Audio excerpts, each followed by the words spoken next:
Hi, we're back. I wish I could do all these uploads like back to back to back, but the way my work schedule is, insanity. So, reason number 5 as to why I think God is going to turn my mother's story into a Netflix movie.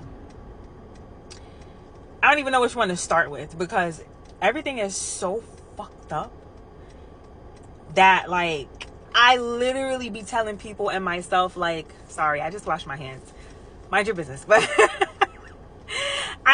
everything is so fucked up that I literally be telling people there's no way I'm going through all of this to keep this to myself. There's no way. It even got to the point where even my boyfriend sat in the car with me one day and he was like, the shit you go through is not normal. And he was like, God is going to bless you one day.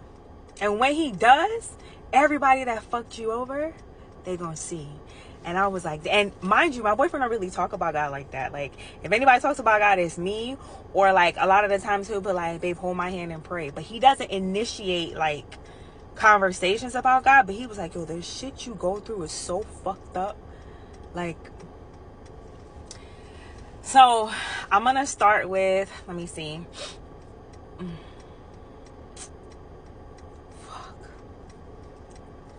You know why I hate doing these episodes? Because I end up crying either during or after I put it up. I'm not gonna cry. Okay, so the 5th reason why is this. After my mommy died. Okay, so she died on the 3rd, right? April 3rd, 2023. I didn't find out until April 4th, 2023. I told my family the same day that I found out, which was April 4th, 2023. When I told them, everybody had to get their stuff together and get to me because literally, like, I was not sleeping because everything was a shock, right? I didn't sleep at all. I did not sleep until at least one of my family members was here with me and I was still going to work because I was trying to keep my mind occupied, right? So I didn't sleep for 4 days. It took 4 days for at least one family member to come down because everything was just such a shock. Like, it wasn't like she had cancer and, you know, we were anticipating her death. It wasn't like, you know, she was sick. Nothing like that. The lady was killed, right? So, my uncle didn't come down until April 8th, the 7th or the 8th. I just know I went a full 3-4 days without sleep. I would not close my eyes at all. I could not close my eyes. I wasn't crying, but I could not close my eyes to go to sleep for my life. I was taking all these things to like, okay, I got to try to get some sleep. I would not sleep at all, right? So everybody gets to me. My first uncle got to me on the 8th. My other uncle got to me on the 9th. And then my aunts and my other cousins, they didn't get to me until the 10th, right? We had her ceremony on the 14th, but she was cremated on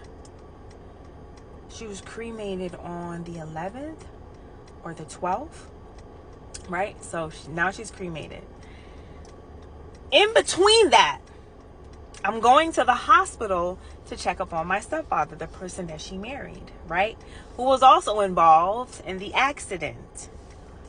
So, the doctors, they were like, hey, we need you to, you know, eventually sign to be his, power of attorney because like his kids are not here and you're the only kid that's here. And I said, but I'm not his biological daughter, but I don't mind signing for it. Mind you, I didn't know anything that was going on yet. I just knew that he needed surgeries back to back to back to fix the broken bones. So I'm signing documents. They were like, we need you to be his power of attorney because you're not his biological daughter. I said, boom, okay, fine. Went to get it notarized with him in the room, blah, blah, blah, blah, blah, right?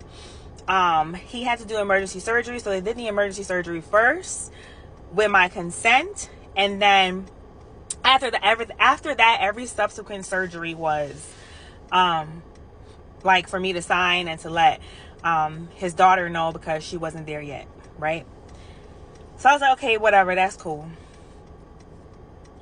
We buried mommy. We had her ceremony on the 14th at the beach, right? Because she loved the beach, right? The 12th, after she got cremated, I go to visit my stepfather. He's sitting in the bed. We didn't even have the ceremony for her yet. He's sitting in the bed. Homeboy sits up and he goes, I need you to call your mother's job so that we can get her 401k.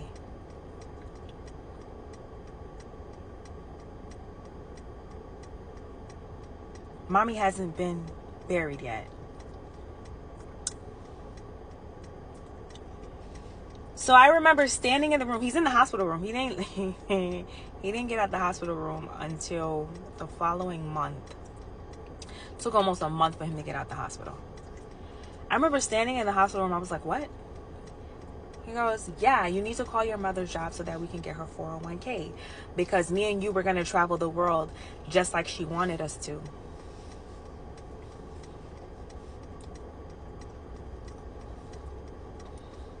I was like, all right. I said, anything else? No, that's it. My brain was like, what the fuck? You're sitting in the hospital with all these broken bones and this is what you're thinking about? This is what you're thinking about. You're not even my biological father. When would I ever feel comfortable traveling the world with you? I have to work. So in my head, I'm sitting here, I'm like, I cannot tell my family what he just said. Because if I tell my family, they're going to be like, what? So y'all know what I did? I kept it.